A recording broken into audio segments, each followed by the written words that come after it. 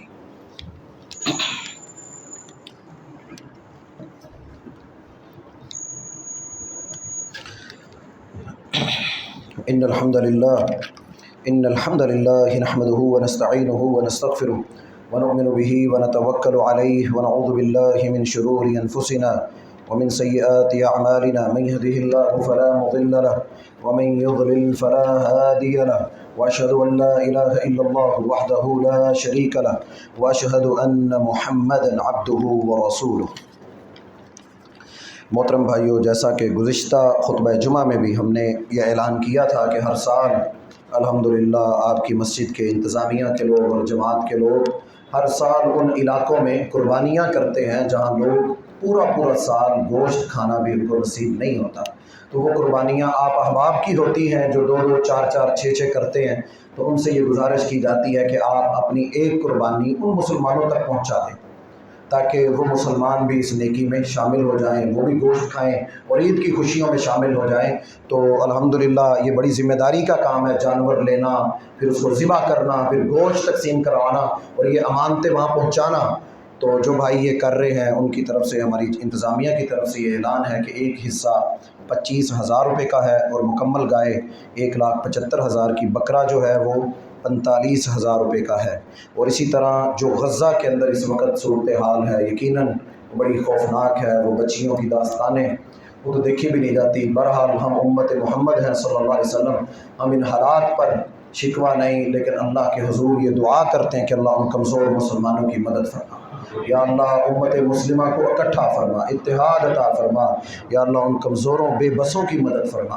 تو ان کے لیے بھی قربانی کا اس سال باقاعدہ اہتمام کیا گیا ہے، تو 60,000 روپے وہاں پر ایک حصہ ہے، تو جن کو اللہ یہ توفیق دے ان کمزور مسلمانوں کے ساتھ یہ سوال نہ کیا کریں پہنچے گی کیسے، جس نے ذمہ داری اٹھائی ہے وہ جانے، آپ کا کام ہے نیکی کرنا، آپ نیکی وتعاونوا علی البر، نیکی میں ساتھ دیں۔